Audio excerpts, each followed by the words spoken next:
என்ன மாப்பிள நீங்க 4 பேர் இவ்வளவு பெரிய அதிகாரத்துல இருந்தும் மாமனை ஜாமீன் எடுக்க முடியல? எல்லாத்துக்கும் காரணம் அந்த இன்ஸ்பெக்டர் பட்டாளத்தை தான். சூரகோட்டக்காரன் ரொம்ப கோளாரா ஊருக்காரங்க வச்சு மனு கொடுக்க வச்சுட்டான்ல. நாளைக்கு வர கோயில கிடா வெட்டிருக்கு. ஐயா இல்லாம எப்படிங்க கிடா வெட்ட முடியும்? தம்பி ஐயாவை எப்படியாவது வெளியே எடுங்க, அப்பதான் திருவிழா நல்லா நடக்கும். அண்ணே நான் சொல்கிறத கேட்டால் ஐயா ஈஸியாக ஜாமீன் எடுத்துடலாம். பேசாமல் அவங்ககிட்ட சமாதானம் பேசி பார்ப்போமே. சமாதானமா போறதா? சந்து சந்தா வெட்டி விட்டுவிட்டு சமரசமா போறத பத்தி பேசுறீங்க? யோ நீ வாட்டுக்கு வெட்டு குத்துன்னு பேசிக்கிருந்தீங்கன்னா ஐயா எப்படி வெளியே வருவாரு? எங்கடா இருப்பான் அவன்?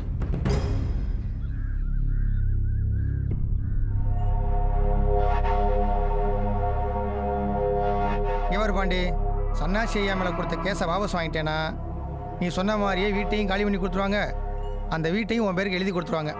வீட்டு மேலே வாங்கின கடனையும் வேணாம்ன்றாங்க. என்னப்பா சொல்கிற நீ? அவங்க பணம்லாம் எங்களுக்கு வேணாங்க. என் வீட்டை என்கிட்ட திருப்பி எழுதி கொடுத்தா போதும். அதுக்கு பதிலாக என் கரும்பு காட்டில் இருக்கிற 5 ஏக்கர் பூமியை நான் எழுதி கொடுத்துட்றேன். இனிமேல் எக்காரணத்து கொண்டும் அவங்க கூட நான் சண்டைக்கு போக மாட்டேன். அவங்களும் என் கூட வரக்கூடாது. இதுக்கு அவங்க சம்மதிச்சாங்கன்னா நான் கேஸை வாபஸ் வாங்குறேன். அப்போ கொடுத்த கேஸை வாபஸ் வாங்கு. எங்கள் ஐயா வெளியே வந்துடுவாரு.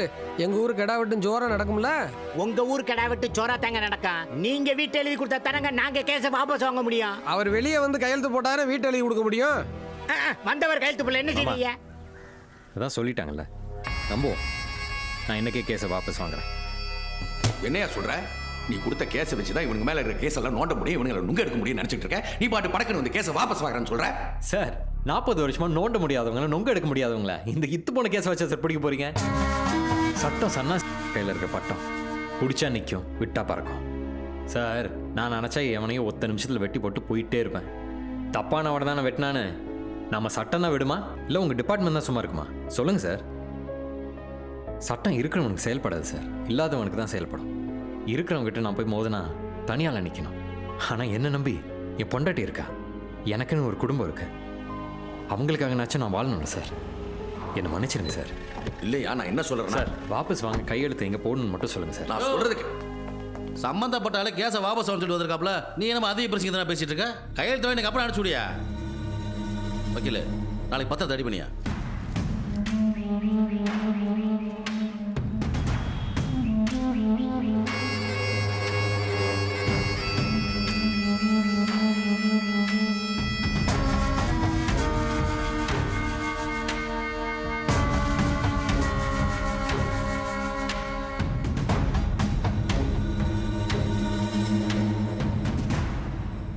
ஐயா எழுதி கொடுக்குற சன்னாசி சிட்டுங்கிறவங்கள வாங்க.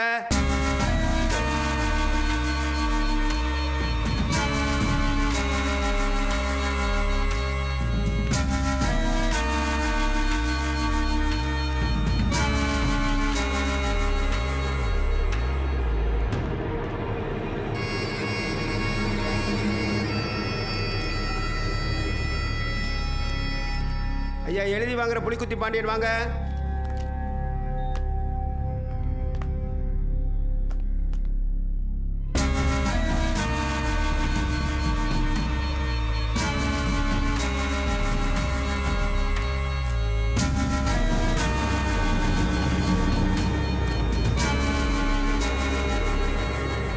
என்னை மன்னிச்சிருங்க. தெரிஞ்சு நினச்சா தெரியாமல் நினச்சேன்னு எனக்கு தெரியல. என் கண்ணுக்கு முன்னாடி என் பொண்டாட்டியை வெட்ட வந்தாங்க, அதுக்காக தான் நான் அவங்கள அடித்தேன். உங்களையும் கட்டி வச்சேன். தான் மானத்தை காப்பாற்றிக்கிறதுக்காக தான் என் பொண்டாட்டி உங்களை அடித்தா. அவள் செஞ்சது தப்புனா நீங்கள் செஞ்சதும் தப்பு தான். தப்புக்கு தப்பு சரியாயிடுச்சுன்னு சொல்ல வரல. உங்ககிட்ட வம்பு பண்ணுறதுக்கோ வழக்கு பண்ணுறதுக்கோ நான் வரல. என்னையும் என் பொண்டாட்டியும் நீங்கள் தான் பெரிய மனசு பண்ணி புரிஞ்சுக்கிட்டு வாழ விடணும். அதுக்காக நீங்கள் என்ன சொன்னாலும் செய்கிறேன். ஏண்டா எங்க அப்பனை அடிச்சு அவமானப்படுத்தி நீ மன்னிப்பு கப்ப நாங்க உன்னை விட்டுருமோ? அப்ப நான் எதுக்கு இருக்கேன்? அதான் என்ன பண்ணாலும் செய்யறங்கிறான்ல. இவெல்லாம் நமக்கு ஒரு எதிரியா? நீ செஞ்ச தப்புக்கு இத்தனை பேருக்கு முன்னாடி என் காலில் விழுந்து மன்னிப்பு கேட்கணும். கேப்பீங்களா?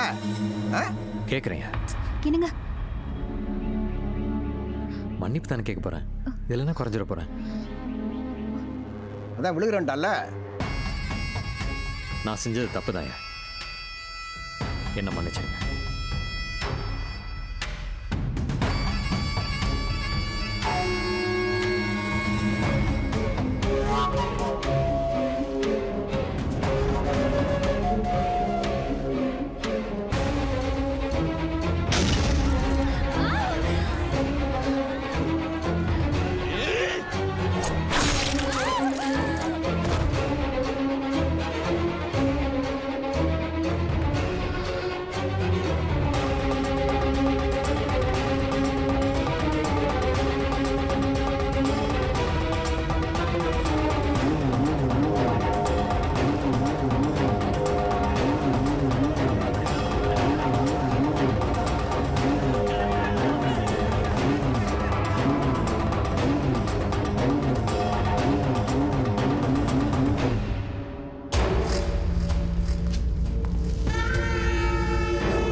தலைன்னு தானே பாக்குற.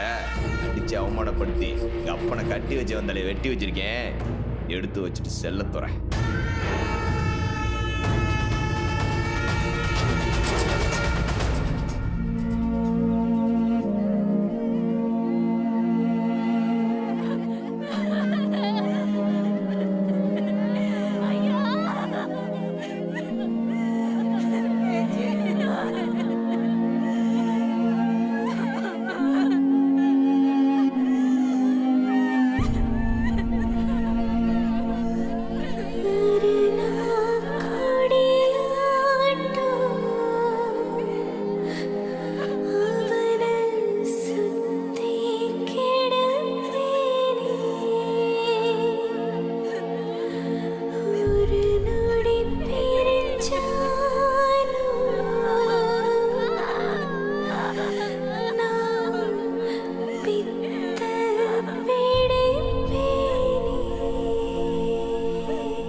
இன்னைக்கு நீ அனாதையா நிற்கிறதுக்கு நான் தான் காரணம் தெரிஞ்சோம். என் வீட்டில் நீ எப்படியா பொண்ணு எடுத்த? எங்க அப்பா சொல்லியிருக்காரு, ஒவ்வொரு மனுஷனும் பிறக்கும்போது தப்பு பண்றதுக்காக பிறக்கிறது இல்லடா, சூழ்நிலை தான் ஒவ்வொரு மனுஷனையும் தப்பு பண்ண வைக்குது. அப்படி சூழ்நிலைக்கு தப்பு பண்ற மனுஷனுங்களை மன்னிச்சு மறக்கிறது தானே மனுஷத்தனம்.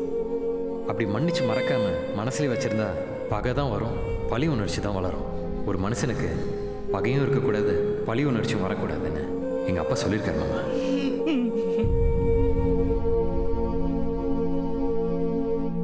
மாப்பிள்ள ஒரு 5 லட்சம் ரூபா இருந்தா பெரிய பேண்ட் வாத்திய கடையை போட்டு ஜம்முன்னு உட்காந்துருவேன். இந்தாம்மா, இதில் 5 லட்சம் ரூபா இருக்கு. நீ நினைச்ச மாதிரியே ஒரு கடையை போட்டு ஜாம்னு உட்காரு. 5 லட்சம் ரூபாய் ஏதியா? ரொம்ப நாளா குத்தகை விட்டுருந்த நம்ம நிலத்தை குருசாமினை விலை கேட்டுக்கிட்டே இருந்தாரு. நீ வேற கடை போடணும்னு பணம் கேட்டிய, அதான் நிலத்தை அவர்கிட்டே வித்துட்டேன். இப்போ நிலத்தை வாங்கிட்டோன்னு அவர் நிம்மதியா இருப்பாரு, உனக்கு உதவியா இருக்கும்ல. ரொம்ப நன்றியா, நீ நல்லா இருப்ப. இருக்காது மாமா, இதுக்கெல்லாம் போய்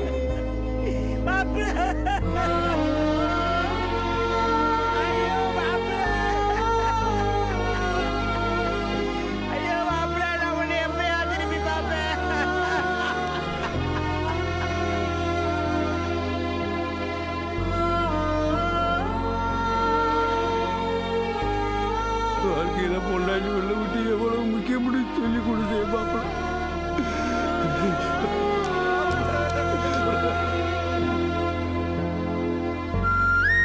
ஏற்கனவே எங்களுக்கு நிறைய செஞ்சுட்டீங்க, மேற்கொண்டு உங்களுக்கு எதுக்கு சிரமம்? கூட பிறந்த அக்கா இருந்தா நான் செய்ய மாட்டேன்.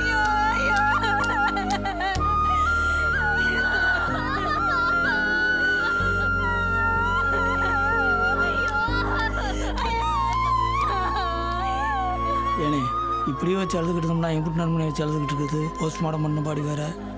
சீக்கிரமாக தாலி சிரடை வாங்கி காலில் வெட்டி விட்டோம்னா காரியத்தை முடிச்சிடலாம்னே. என்ன மன்னிச்சிருங்க, நான் என் பொண்டாட்டியோட சந்தோஷமா வாழணும்னு நம்பி கால விழுந்த என் புருஷனை வெட்டி கொண்டு அந்த சன்னாசி உயிரோடு இருக்கிறப்ப எப்படிப்பா நான் என் தாலியா இருப்பேன்? எப்படியா இருப்பேன்? ஐயா, என்னடா நம்பி காலில் விழுந்த என் புருஷனை வெட்டி கொண்டு அந்த சன்னா உயிரோட இருக்கிறப்ப நான் எப்படிப்பா தாலி இருப்பேன்னு சொல்லி அழுகுறாயா?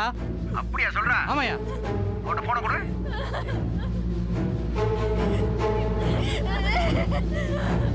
ஐயா பேசணுமா? ஐயா பேசணுமா?